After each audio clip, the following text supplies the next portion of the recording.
Cuando el SADOP propuso este seminario, lo hizo en una idea que nosotros compartimos a nivel regional, que es la idea de una doble idea, la idea de contribuir al contenido de la política educativa de nuestro país, por un lado, y por otro lado, de brindar también elementos para la integración regional desde el punto de vista y desde la perspectiva de la educación y la cultura.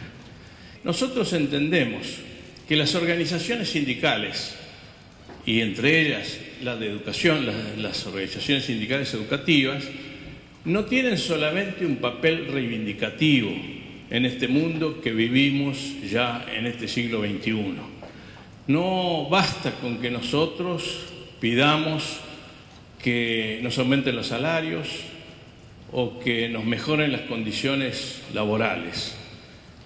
Esto obviamente siempre van a ser objetivos de las organizaciones sindicales, pero creo que en este mundo es necesario que nosotros propongamos, por una parte, contenidos a las políticas del sector, en este caso a las políticas educativas, y por otra parte, que contribuyamos a la idea de una sociedad que esté construida sobre la base del trabajo. Si no cambiamos la escuela, estamos renunciando a nuestra tarea específica dentro de esto de cómo pensar América Latina para el siglo XXI, ¿no? Por lo tanto, digo, para poder pensar qué pedagogía para América Latina hoy, hay una primera cuestión que hay que discutir, que es qué hicieron los pedagogos libertadores, emancipadores que estuvieron antes que nosotros, porque si no, suponemos que la película empieza cuando doy clase yo. Compartir con ustedes la alegría. La verdad es que la actividad sindical es una actividad plagada de obstáculos y, como recién lo expresaba el compañero, muchas veces uno tiene la tentación del desaliento, ¿no? Y son tantas a veces las barreras que nos ponen a los trabajadores, es tan de lucha nuestra realidad, que a veces el riesgo es perder la alegría, ¿no? Pero nunca sin alegría. Todo tiene que plantearse con la alegría y con el espíritu, diría yo, mejor, el espíritu de lucha de los educadores que estamos, por un lado, orgullosos de ser educadores y trabajadores, y por otro lado, representantes sindicales que bregamos por todos los días tratar de mejorar un poco las condiciones de vida y de trabajo de nuestras compañeras y compañeros. Todo empieza por la imaginación no como ilusión, sino como una fuerte voluntad de transformar la realidad, pensándola primero, soñándola. Y cuando decía imaginábamos este encuentro, la verdad es que tuvimos en mente dos objetivos muy fuertes que Mario antes señaló.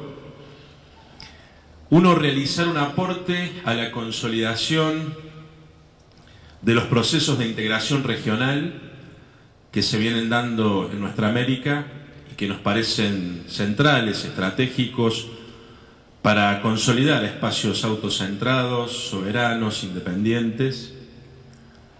Y por otro lado, desde FLATEC y SADOP, conscientes de que nuestro destino es el destino del movimiento de los trabajadores, ¿no? También aportar a la consolidación de esta perspectiva educativa, que es la perspectiva de la educación popular. Y lo que aquí haremos seguramente será un aporte, si se quiere un modesto aporte, pero importante al fin, para la construcción de la patria grande y para una educación que sirva para liberarnos y para romper las estructuras de dominación. Nosotros creemos fuertemente, estamos convencidos de la necesidad de profundizar en este enfoque de la educación popular. Una educación popular no concebida o no definida tanto por sus destinatarios, sino más bien por su intención de promover una sociedad más democrática y más justa. Para las organizaciones de los trabajadores, la democracia es democracia con justicia social. Las libertades, la forma de elección de nuestras autoridades, parte importante de la democracia, no pueden quedarse solo en lo formal, sino que tienen que ir a mejorar las condiciones de vida y de trabajo, a dignificar a las personas. Concebimos a la educación popular como aquella que acompaña a las personas en el proceso de reafirmar su identidad para ir convirtiéndose en sujetos de un proyecto histórico. Se trata de una educación profundamente humanizadora, cuyo centro es la persona, no el mercado, no el dinero ni el prestigio. A ideia de que nenhuma educação é neutra, né? Toda educação é um ato político, toda educação é um pensamento político. E está inscrito, toda educação está inscrita em um projeto político. Isso é muito importante porque significa, entre outras coisas, que a educação em si não é um objetivo. A educação não tem um projeto próprio. A educação não se fecha em si mesma. A educação, ela sempre se inscreve dentro de um projeto político. E como ela se inscreve dentro de um projeto político, toda educação é um instrumento e uma ferramenta de luta, né? Nós somos um instrumento de uma luta muito maior, de um movimento muito maior do qual nós fazemos parte. E dizer que a educação é neutra, defender a ideia de que a educação é neutra, também faz parte de um projeto político. Poner en vigencia a Freire es discutir la coyuntura política. Entonces, en realidad, hacer un homenaje a Freire y mostrar su vigencia es que nosotros directamente asumamos cómo leemos la coyuntura política, sea nacional y sea regional, que es el caso. Y la alegría es un tema importante de la trinchera del aula. Si uno tuviera que manifestar un problema que tiene el docente hoy, es que tiene un trabajo más tedioso que alegre. La tarea docente, con toda su nobleza y gratitud, es una tarea tediosa. Uno puede decir es tediosa por la cantidad de formalidades que tiene la escuela, o es tediosa porque los alumnos no son los de antes, o es tediosa porque me pusieron el doble de alumnos que antes, o es tediosa por el salario que cobro, o puede sumar todo eso. Bueno, otra tensión de la escuela es la escuela versus los medios masivos, los medios de comunicación. De hecho, yo creo que el poder resignó la escuela como instrumento de disciplinamiento y conducción, por lo cual los salarios docentes no van a ser como en la oligarquía, cuando quería que los docentes hiciéramos parte del instrumento. El poder no nos quiere tanto a nosotros como a los periodistas de los jugadores de fútbol. Pero lo cierto es que hay que atacar esta incompetencia de la escuela con los medios. ¿Quién forma? ¿Quién deforma? Podemos decir también. Bien, ahí tenemos un problema. Y entonces existe la posibilidad de la apropiación, que es hacer propio.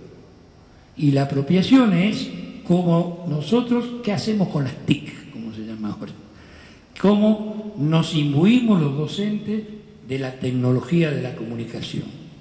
No solo en términos defensivos, que sería aprender a deconstruir el lenguaje manipulador, sino en términos ya ofensivos, que es dar sentido. La ciudadanía no es un concepto abstracto y universal, sino un concepto vivo, que contiene dentro de sí multitud de aspectos como lo muestran los individuos que lo encarnan. Aparecen aquí los problemas de la multiculturalidad, de la pobreza, de la exclusión y del otro, tal como lo habíamos visualizado en el anuncio de la primera Conferencia Internacional de Educación allá en Belo Horizonte, donde sin aparecer ya estaba allí presente Paulo Freire, dando así lugar al nacimiento de esta iniciativa y que ya comenzaba a tomar cuerpo en la zona metropolitana de Buenos Aires. La presidenta lo viene sosteniendo desde lamentablemente el paso a la inmortalidad de Hugo Chávez. Argentina, para salir del infierno, no tuvo mejor amigo que la República Bolivariana de Venezuela para poder cortar con el yugo opresor del FMI y poder salir de la imposición de políticas de censura, de ortodoxia económica. Entonces nos encuentra ese 2005 en Mar del Plata, todos unidos y con la convicción de Néstor de decirle no al ALCA con los buques militares de Estados Unidos atracando en nuestras costas. No es algo menor. Evo Morales participa de esa movilización que recordamos todos en el Estadio Mundialista, cuando era todavía dirigente campesino sindical y que todavía no había ganado las elecciones en Bolivia. Ya Néstor Kirchner empieza a dar espacio a la participación popular. Inmediatamente después de ese 2005, en el 2006, se crea el Foro Social del Mercosur en Córdoba, donde nuevamente por segunda vez en la historia vuelve a venir a nuestro país Fidel Castro.